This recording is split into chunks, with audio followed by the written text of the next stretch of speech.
For all the headlines that extremist politicians generate these days, the evidence is piling up that their brand of politics is not really what Americans want. A new poll out shows that some of the most popular politicians in America are moderates. Many of them come from places that might surprise you. Would you expect to find America's most popular Republican governor in Massachusetts? Massachusetts, a state that's only elected one Republican to the Senate since 1979. And how about the most popular Democratic governor in the country hailing from Kentucky? Very same Kentucky, which Donald Trump carried by 26 points in 2020 and elected Mitch McConnell to the Senate 6 straight times. A new Morning Consult survey shows that Republican Massachusetts Governor Charlie Baker is a smash hit with his blue constituents, with 74% approving of his job performance compared to just 21% who disapprove. And in Kentucky, Governor Andy Beshear is tops among Democrats with 59% approval against 36% disapproval. The secret to their success? They're both extremely moderate and pragmatic. They have effective working relationships with members of the opposite party.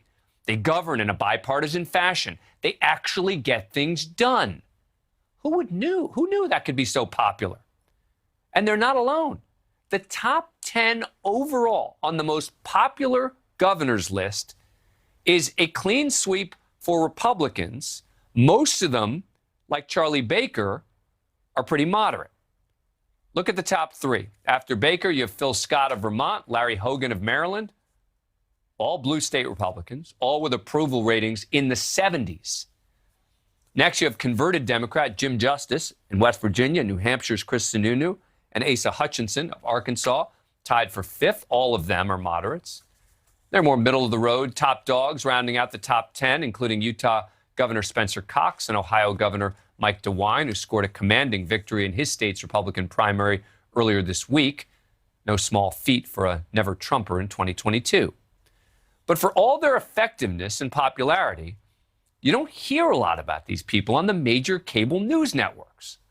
No, you don't. And that's because consensus governing doesn't make good headlines. It's not what gets ratings. Division gets ratings. Hysteria gets ratings. Fear gets ratings. He gets ratings. And she gets ratings. And she gets ratings. And of course, he gets ratings. And so that's who you see on TV news.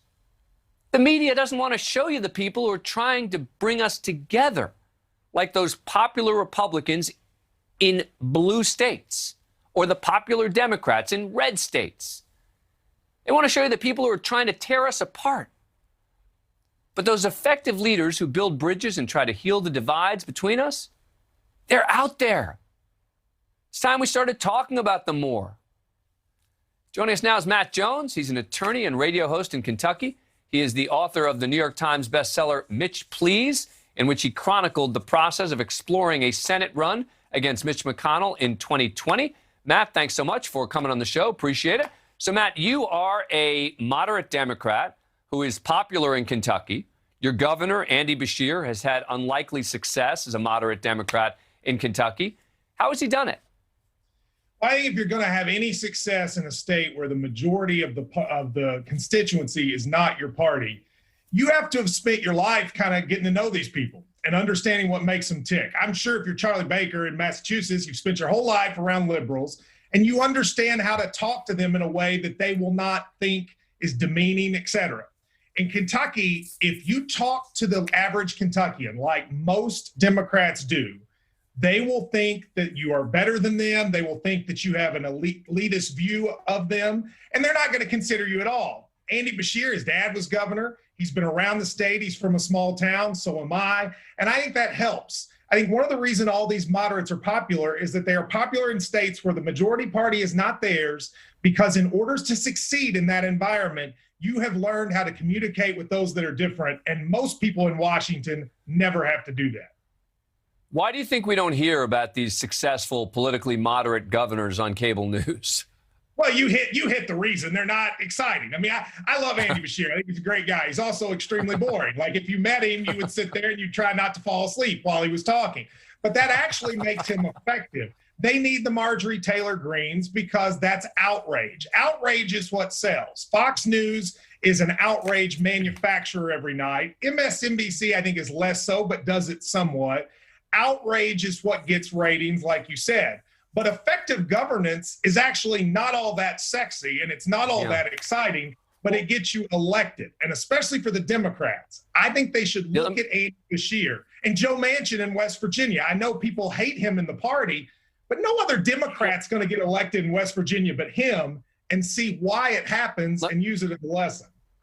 Let me ask you, you ultimately decided not to run against McConnell in 2020. And part of your reason for not running was that you felt that the Democratic leaders were out of touch. You describe in your book a 2-hour meeting with Schumer while you were weighing your candidacy. What happened? So Chuck Schumer sat me down, and it was funny. We talked about a lot of various things, and he was asking me, why do you want to run? And through the process, he gave me the test that he gives all potential Democratic senators. He asked them, what do they believe and what are they on a scale? And I just said, look, everything you're saying is ultimately irrelevant to Kentucky. Chuck's from New York. I'm sure he's a great guy, but he knows less about Kentucky than anybody. And he was sitting there telling me what you have to do to win in Kentucky. So he picked Amy McGrath, who proceeded to lose by about 1,000 points. And it showcased that, to me, the problem is when the Democratic Party is trying to figure out who their candidate is going to be in a state, why is Chuck Schumer making that decision? What in the world does he know about what it takes to succeed in rural Kentucky? And that's where Mitch McConnell is much smarter. Mitch McConnell says, look, have a primary, have at it. Whichever one of you all wins, we're going to back you. Democrats try to hand select their candidates. They got the wrong people picking them, and they end up getting crushed and wasting a ton of money in the process. Matt Jones, great conversation. I get very nervous about the idea of pulling one of those books out behind you, so I'm certainly not going to do it. How you know, Dan, this is how you know somebody reads, is they look like that, not one of those nice books. Yeah. Well, this is a reader's book. Pull one out, and that whole thing's coming down. Thanks a lot for coming on the show. Appreciate it. Coming up. Thank you for watching. Click the red subscribe button below so you can get more of NewsNation's fact-driven, unbiased coverage.